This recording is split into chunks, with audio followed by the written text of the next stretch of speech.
On October 22nd, LMQ announces the departure of Vasilii, Ackerman, and No Name. Moore at the time was negotiating his contract.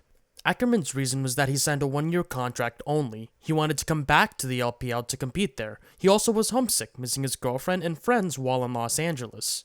No Name retired from the scene completely. He wanted to return to China to find other job opportunities in the esports scene there. Vasilii's reasoning in the official statement said that he wanted to find another NALCS team and stay in North America. However, on his Weibo, the real reasoning was to come home to family. Vasilii states in his explanation that all of my family members are suffering from various diseases, and medical expenses are rapidly increasing. My father goes to bed at 2 a.m. and wakes up at 6 in the morning just to deliver fast food, while my mother earns 1,000 yuan per month and is opposed by her boss daily.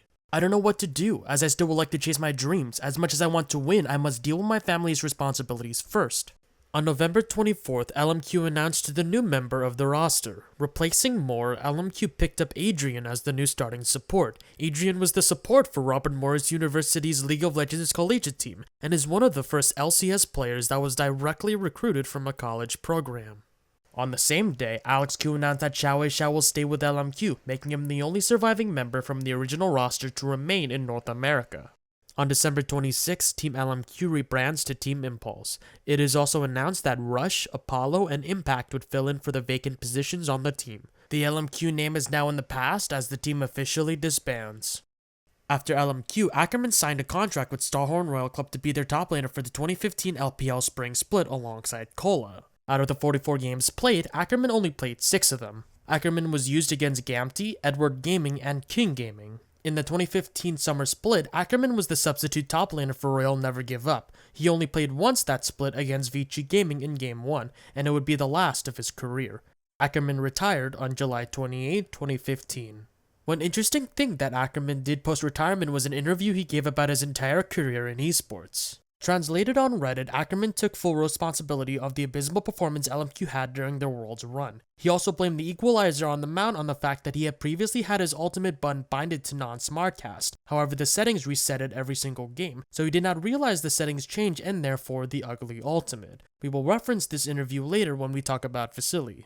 No Name completely retired from League of Legends. The next position No Name had was being the head coach of Team King for their 2015 LPL Summer Split run. However, Team King finished that split in last place, winning only one best-of-2 series. No Name has not held a position in the LPL since. Out of the players that performed in China right after their tenure in LMQ, Moore was the most successful. Moore, after changing his name to TCT, was picked up by Chaogu Reapers to be their starting support for the 2015 LSPL Spring Split, the second-tier league for China. Chaogu Reapers placed first overall and qualified for the LPL Summer Split, where they placed second overall. Moore played in all of the games, and in the LPL he had the highest assists per game. Unfortunately, in the China Regional Finals, QG Reapers fell to Invictus Gaming, and did not qualify for Worlds. After Chaogu Reapers finished 4th place overall in the 2016 LPL Spring Split, the team renames to Newbee. In the 2017 Summer Split, a reunion occurred. Vasilii signs with Newbee Gaming to be one of their 380 carry starters. On 3 separate series, Vasilii and Moore reunited in the bot lane against iMay, Team WE, and Snake Esports. Newbee won all 3 of the series with the old LMQ bot lane. Tanky, you're not going to be able to do anything against that guy. As Amazing J jumps in the back line of Vasilii. He's still alive somehow. How? And he gets all his health back as he turns it online. Kills one, turns towards the second, finds a double kill. Athena does what he can on the back lines, but he simply can't get through the front line of Newbee, and they turn towards the Nexus. They want these extra kills on the spawn pad as well. Pad it all out as Newbee come in for game 1. How does he stay alive in those moments? How does he do it? On December 22nd, 2017, Newbee disbands. Today, Moore is an LPL caliber free agent.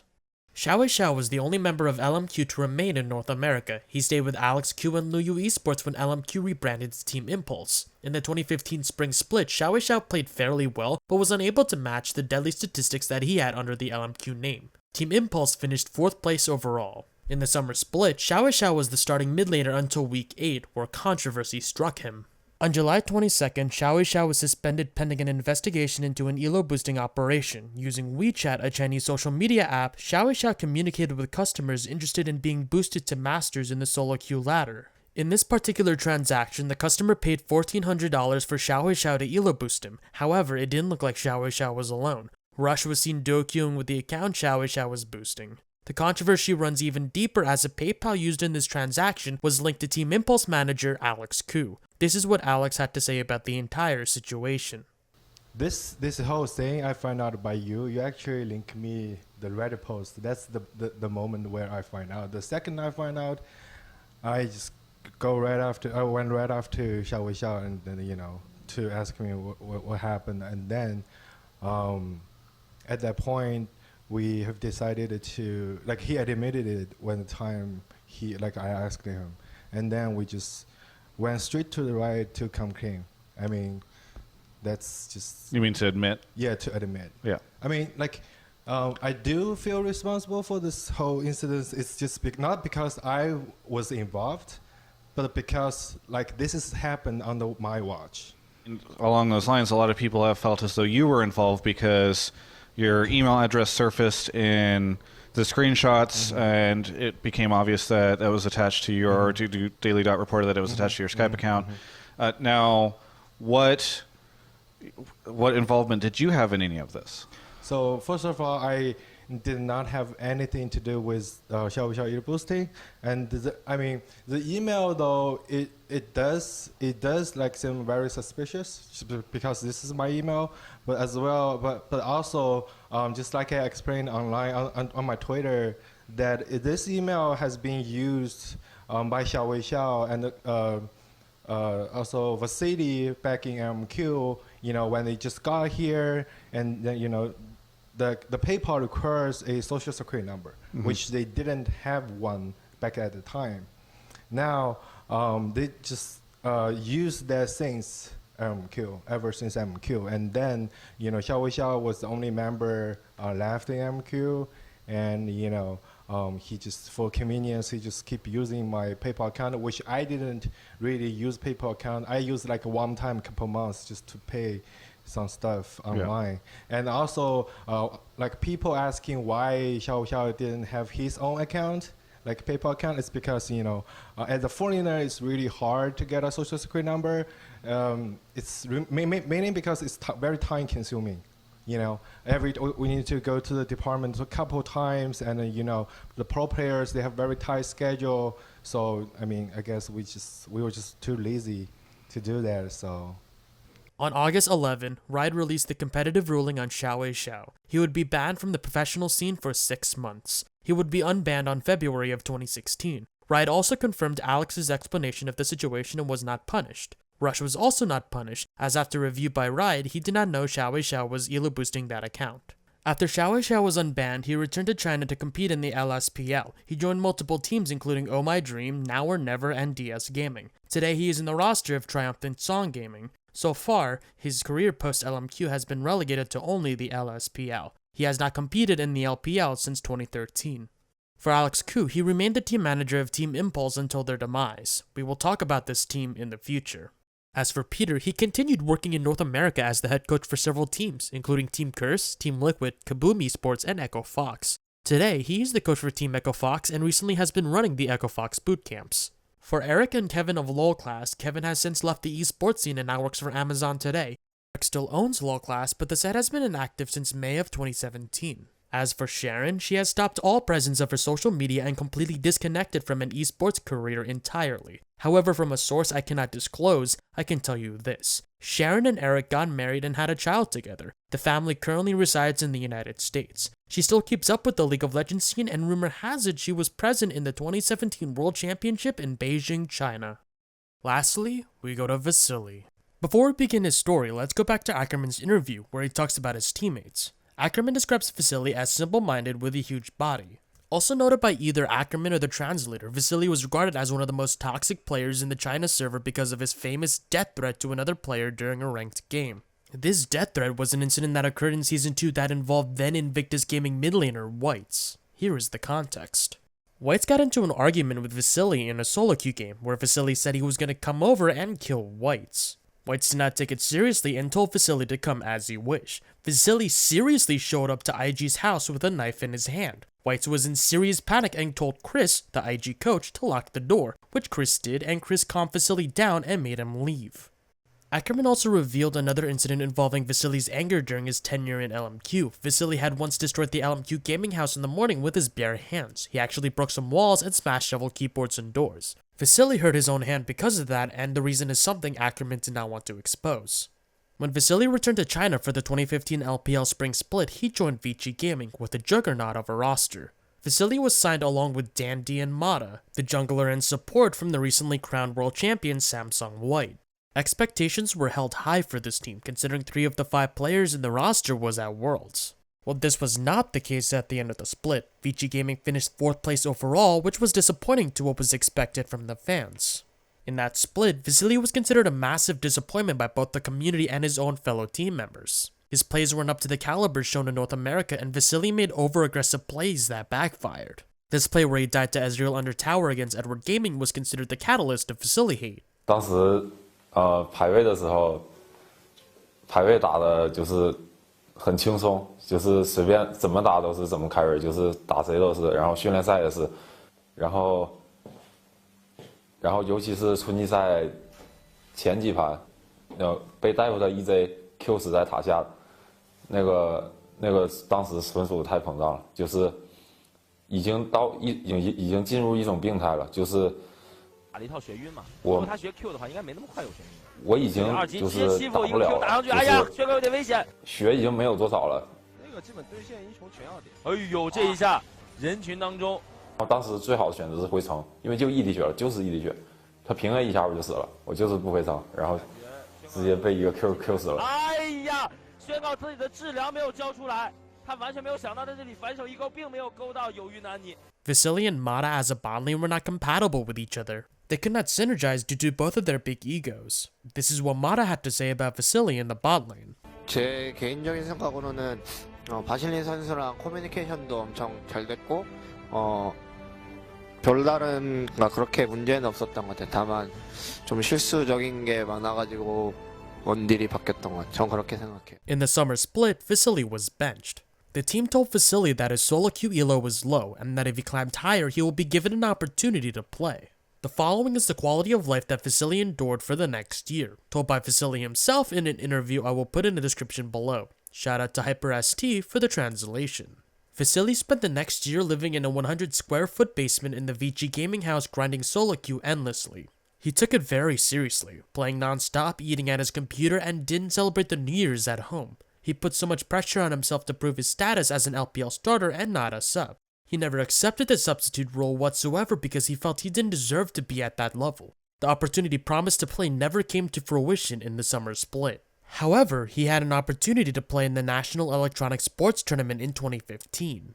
Feeling suppressed for so long, Vasilii had an opportunity to shine in this tournament. He played fairly well, and Vici Gaming ended 3rd place overall. However, he was benched again. Playing every day in that basement, feeling like there's no hope, his mental health started to deteriorate. It climaxed in an incident on January 22nd, 2016. Vasilii destroyed parts of the gaming house in a fit of rage, smashing monitors and breaking several gaming equipment belonging to his teammates as well as physically threatening them. This is what Vasilii had to say about that incident. 当时发生那个事前一天 ，QG 来挖我，然后临转会期关闭了2个小时，然后放我鸽子说临时变更挖了小狗，然后同时第2天就是发生那件事之前几个小时，然后危机也来跟我说你的工资降了3倍。 然后一些事情都聚集在一起就爆发了。怎么说？我自己本身性格有点问题，就是遇见很多事情喜欢憋在心里。Swallowing his pride to only play for LPL teams on May 12, 2016, Vasilii joined LSPL team ING for the summer split. Vasilii had been seeing an esports psychiatrist in hopes of controlling his temperament and anger. Needless to say, it didn't work, and once again there was another high-profile incident of Vasilii's anger, this time in the LSPL studio.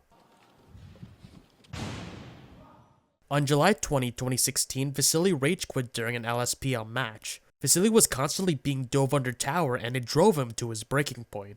Vasilii smashed his keyboard as well as damaged parts of the studio. Vasilii was fined the equivalent of $7,500.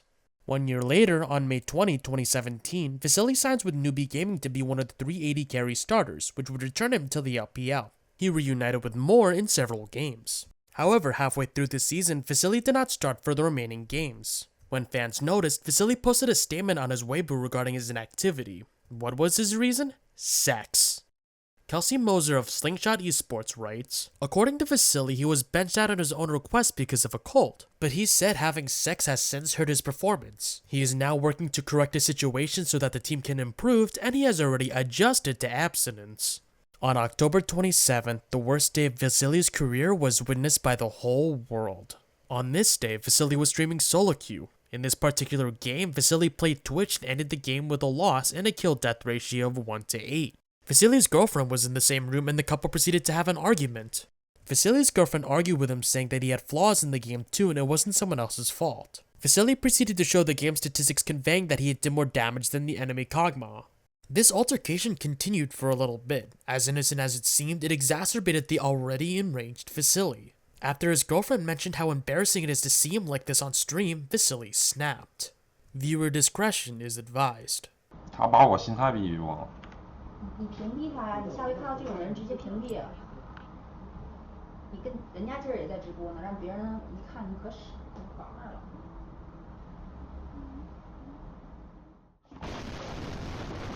我操你妈的！你他妈看见哪子不？啊！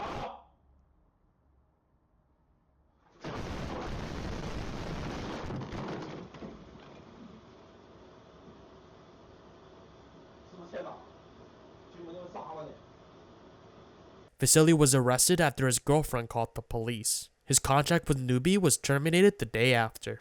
In Riot's investigation, there was no conclusive evidence that Vasilii physically assaulted her. However, Vasilii made credible threats of physical violence and death threats towards a defenseless person. Vasilii is banned from any Riot-sponsored League of Legends tournament until the year 2020.